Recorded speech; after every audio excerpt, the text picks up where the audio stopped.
Assalamualaikum warahmatullahi wabarakatuh. Selamat pagi saudara-saudariku sebangsa dan setanah air dimanapun berada. Semoga agan semua selalu dalam ridho dan inayah Allah Subhanahu wa Ta'ala.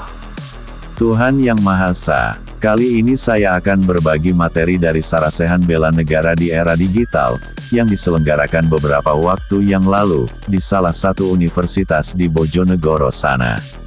Hadir dalam acara ini teman-teman dari Hipakat hampir dari seluruh Jawa Timur. Materi ini sedianya akan dipaparkan oleh salah satu narasumber, sayangnya karena satu dan lain hal, materi ini gagal disampaikan, oleh karena itu, materi ini saya bagikan kepada agan sekalian, siapa tahu suatu saat nanti diperlukan oleh agan sekalian.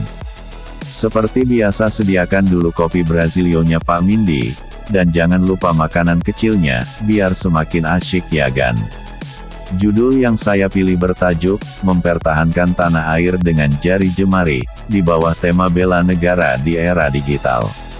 Kita tahu era digital yang dimaksud ditandai dengan masuknya era revolusi industri 4.0 dan sekaligus society 5.0, yang membawa perubahan besar dalam berbagai aspek kehidupan, termasuk cara kita bela negara.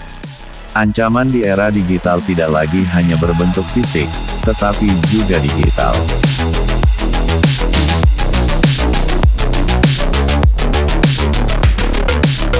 Pada era digital saat ini, termasuk di dalamnya era revolusi industri 4.0 yang ditandai dengan transformasi besar dalam berbagai aspek kehidupan.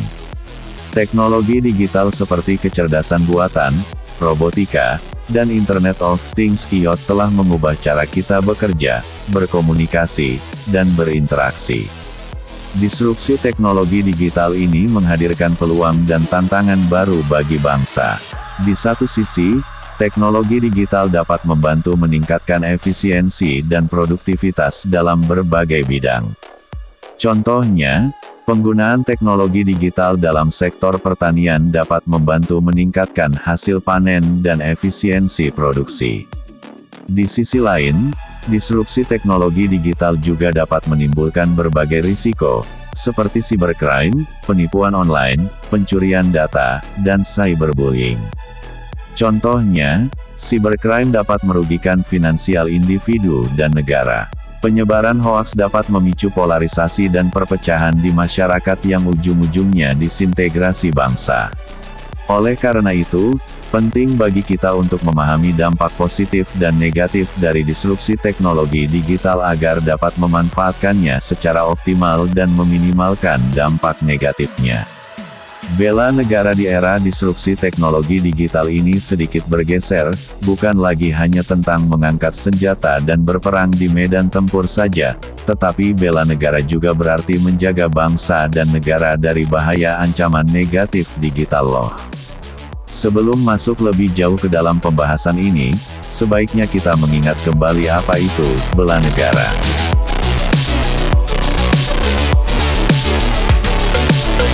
Secara definisi atau batasan, bela negara adalah suatu tekad, sikap dan perilaku, serta tindakan warga negara, baik secara perseorangan maupun kolektif. Dalam menjaga kedaulatan negara, keutuhan wilayah, dan keselamatan bangsa dan negaranya. Yang dijiwai oleh kecintaannya kepada Negara Kesatuan Republik Indonesia, NKRI. Yang berlandaskan Pancasila dan UUD NRI tahun 1945. Dalam menjamin kelangsungan hidup bangsa Indonesia dan negara dari berbagai ancaman.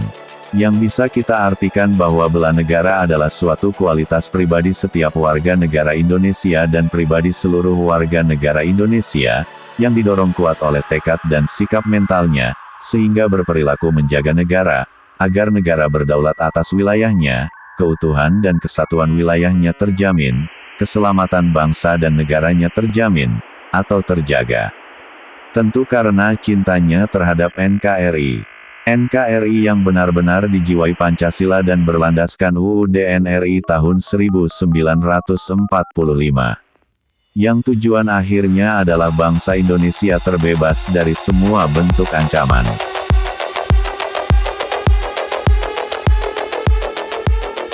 Sejak awal tadi disebutkan, era digital, apa sih yang menjadi ciri era digital ini? Kita bisa melihat ciri-ciri era digital ini dari era kita hari ini yang membentuk era digital yang dimaksud, yaitu era revolusi industri 4.0, dan society atau masyarakat 5.0, masyarakat sangat cerdas ditandai dengan transformasi besar dalam berbagai aspek kehidupan. Teknologi digital seperti kecerdasan buatan, robotika, dan Internet of Things IoT cloud computing, blockchain dan lain-lainnya, telah mengubah cara kita bekerja, berkomunikasi, dan berinteraksi. Sebagian besar orang bilang, bahwa teknologi hanyalah semacam alat bantu untuk memudahkan kehidupan kita. Apakah teknologi ini bermanfaat bagi manusia, atau merugikan manusia, sangatlah tergantung dari subjektivitas manusianya sendiri kan. Maka demikian pula disrupsi teknologi digital dapat juga berdampak. Di satu sisi berdampak positif, teknologi digital dapat membantu meningkatkan efisiensi dan produktivitas dalam berbagai bidang. Contohnya, penggunaan teknologi digital dalam sektor pertanian dapat membantu meningkatkan hasil panen dan efisiensi produksi. Menurut World Economic Forum, diperkirakan 974 juta pekerjaan baru akan tercipta di era digital pada tahun 2025. Memperluas akses informasi, membuka peluang baru, menurut Badan Pusat Statistik (BPS), sektor informasi dan komunikasi di Indonesia merupakan salah satu sektor dengan pertumbuhan lapangan kerja tercepat. Meningkatkan kualitas pendidikan dan kesehatan, dengan bantuan teknologi digital kualitas pendidikan dan kesehatan lebih mudah ditingkatkan dibandingkan dengan era sebelumnya. Selain itu juga memperkuat konektivitas dan komunikasi. Terkait dengan itu, menurut Internet World Stats, jumlah pengguna internet di Indonesia mencapai 202,6 juta jiwa pada tahun 2022. Kominfo juga menambahkan bahwa, Palaparing telah menghubungkan 514 kabupaten kota di Indonesia dengan jaringan internet berkecepatan tinggi.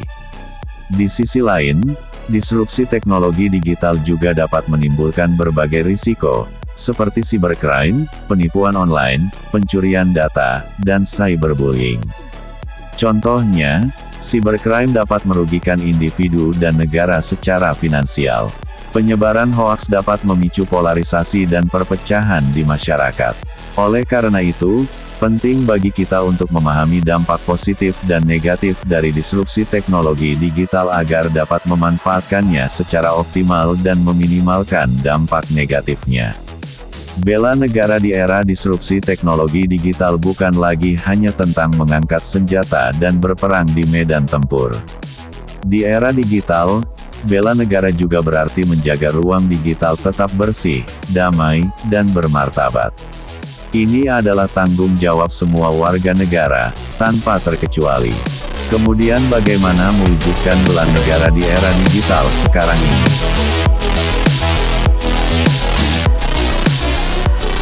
Bela negara di era digital dapat dilakukan dengan berbagai cara. Berikut adalah beberapa contohnya. Meningkatkan literasi digital dan ketahanan siber. Ini penting untuk melindungi diri dari berbagai ancaman di dunia digital.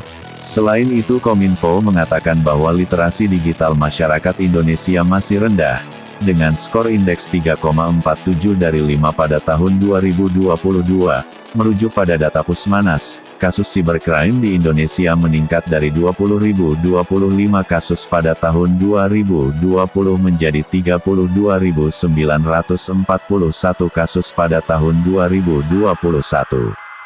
Menyebarkan informasi yang benar dan kredibel. Ini membantu memerangi hoaks dan ujaran kebencian. Menurut sumber kata data, hoaks dan misinformasi masih menjadi masalah besar di Indonesia, dengan 83% masyarakat pernah terpapar hoaks. Membangun konten positif dan kreatif. Ini dapat membantu membangun ruang digital yang lebih positif dan bermanfaat. Berpartisipasi dalam komunitas bela negara digital. Ini merupakan cara yang bagus untuk belajar dan berkolaborasi dengan orang lain dalam menjaga ruang digital. Bagaimana kalau kita melihat secara spesifik pada generasi muda? Apa peran yang bisa mereka ambil? Kalau kita merujuk pada BPS, generasi muda adalah warga negara yang berusia antara 15 hingga 34 tahun. Ternyata dari sensus yang lalu, menunjukkan bahwa mereka ini merupakan mayoritas penduduk Indonesia, yaitu 64,45% pada tahun 2023, oleh karena itu wajar bila generasi muda memiliki peran penting dalam membangun ruang digital yang aman dan damai. Tambahan lagi menurut data dari WIR Sosial, mengatakan bahwa generasi muda di Indonesia menghabiskan rata-rata 9 jam 2 menit per hari untuk mengakses internet, sehingga wajar kalau mereka ini lebih kreatif dalam teknologi digital. Kreativitas dan keahlian mereka dalam teknologi digital ini dapat dimanfaatkan untuk menyebarkan informasi positif dan membangun konten kreatif yang mencerminkan nilai-nilai kebangsaan. Selain itu, generasi muda dapat menjadi contoh dalam penggunaan teknologi digital yang bertanggung jawab. Mereka dapat menunjukkan kepada dunia bahwa teknologi digital dapat digunakan untuk hal-hal yang positif dan bermanfaat. Generasi muda saat ini dapat juga disebut sebagai generasi Z, yang memiliki ciri-ciri umum sebagai berikut. Mereka dilahirkan antara tahun 1997 hingga 2012, sehingga hari ini mereka adalah yang berusia antara 12 hingga 27 tahun. Mereka ini individu yang paham teknologi, biasanya berpengalaman dalam tren dan kemajuan teknologi terkini, dan mampu menggunakan teknologi secara efektif untuk memecahkan masalah, menyelesaikan tugas, dan tetap terhubung dengan orang lain. Dengan perkembangan teknologi dan internet, Gen Z bisa mendapatkan hampir semua yang mereka inginkan dengan mudah.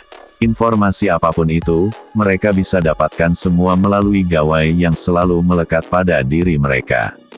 Kemudian ciri-ciri yang kedua adalah menghargai perbedaan.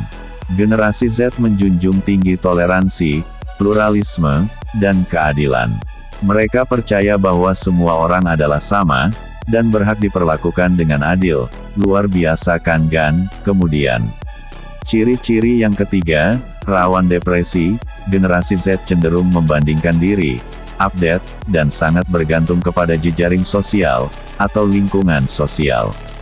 Mereka cenderung lebih sensitif pada kegagalan, karena media sosial selalu menampilkan hanya yang baik-baik saja, bukan yang buruk, sehingga mudah memicu stres pada mereka sendiri. Ciri-ciri yang terakhir adalah mereka ini akan fokus dan berkomitmen kuat, jika mereka menganggap bahwa yang diperjuangkannya ini berharga, bernilai atau dirasa berguna. Mereka mudah fokus karena mereka mendapat kesempatan untuk berdampak kepada lingkungannya, memiliki peluang untuk mempengaruhi orang lain, serta berbagi emosi positif kepada sesama mereka. Kemudian sampailah kita kepada simpulan, sebagai berikut. Bela negara di era disrupsi teknologi digital adalah tanggung jawab bersama. Kita semua harus bekerja sama untuk menjaga ruang digital agar tetap aman dan damai. Peningkatan literasi digital dan ketahanan siber menjadi kunci untuk menghadapi berbagai tantangan di era digital.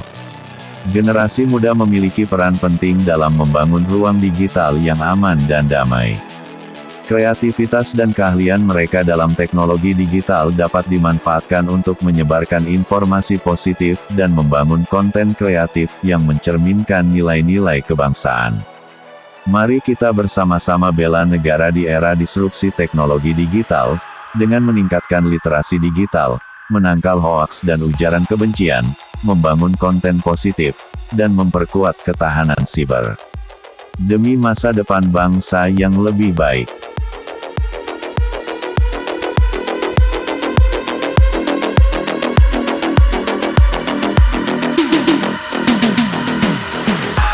Demikianlah Gan obrolan kita tentang bela negara dalam era digital, mempertahankan tanah air dengan jari jemari. Menyadari karya ini jauh dari sempurna, juga menyadari tiada gajah yang retak. Gadingnya, maka saya mohon maaf atas segala kekurangan. Kututup dengan wabillahi taufik wal hidayah. Wassalamualaikum warahmatullahi wabarakatuh. Selamat pagi dan terima kasih.